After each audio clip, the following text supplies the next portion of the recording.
Let's take a break from syntax for a bit and talk about some concepts. At its heart, Puppet is a language for describing infrastructure state.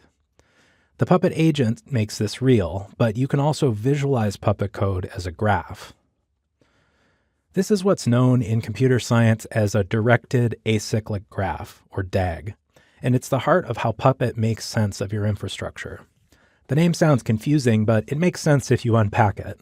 It's directed, that is, the relationships between the elements have a direction, which is represented by the fact that there are arrows between them rather than just lines. It's acyclic, which means that there are no cycles, so an arrow never goes back and forms a loop. In our example, this is represented by all the arrows pointing to the right. And finally, the word graph in computer science isn't the same as it's commonly used. Instead, it refers to charts like this, where the individual elements are connected together in some way. Why is it important to know about the DAG? It's important because understanding this data structure will help you write better Puppet code. You might say the DAG is how Puppet thinks about your infrastructure. When your code is compiled, Puppet builds a model of your infrastructure in the form of a DAG. Take this example. It's pretty simple. It sets up a configuration file, starts the service, sets it to automatically start at boot, and installs the Nginx web server package. If that seems out of order, you're right. It seems out of order because there is an inherent order that these things need to happen. You can't, for example, start a service that hasn't been created yet. So you'd want the package to come before the service. Also, you don't want to start the service without a config file, and you don't want to create the config file until after the package is installed, because you want to overwrite the default. Each of those thoughts about the order is what Puppet calls a relationship, and those relationships are represented as arrows in the DAG. So imagine you're going to draw a DAG of this class. Where would you start? Probably with the package.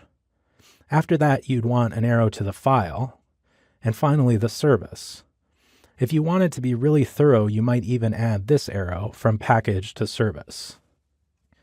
In order to tell Puppet about those relationships, there are some parameters called the relationship metaparameters. They're known as metaparameters because they're built into Puppet and can be applied to any resource declaration.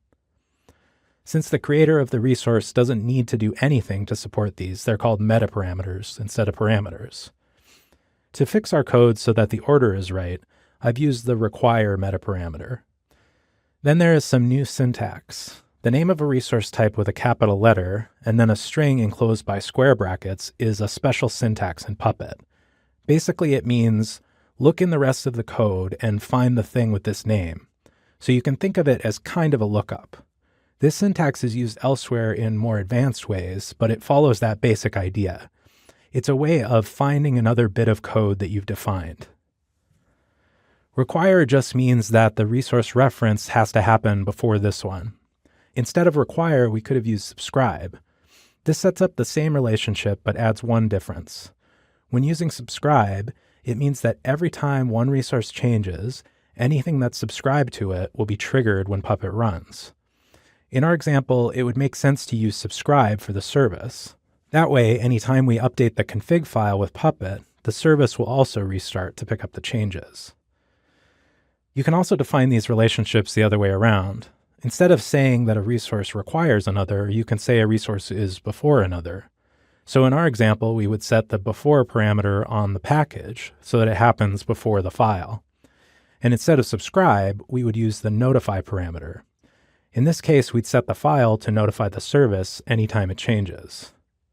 So even though there are 4 keywords for defining relationships, there are really only 2 types of relationships that can be defined, a before/require type and a notify/subscribe type. The keywords just let you approach it from a different perspective. It makes no difference to Puppet which perspective you use, although sometimes using one over the other might save you a lot of typing. I tend to use both, so you should see lots of examples throughout this course.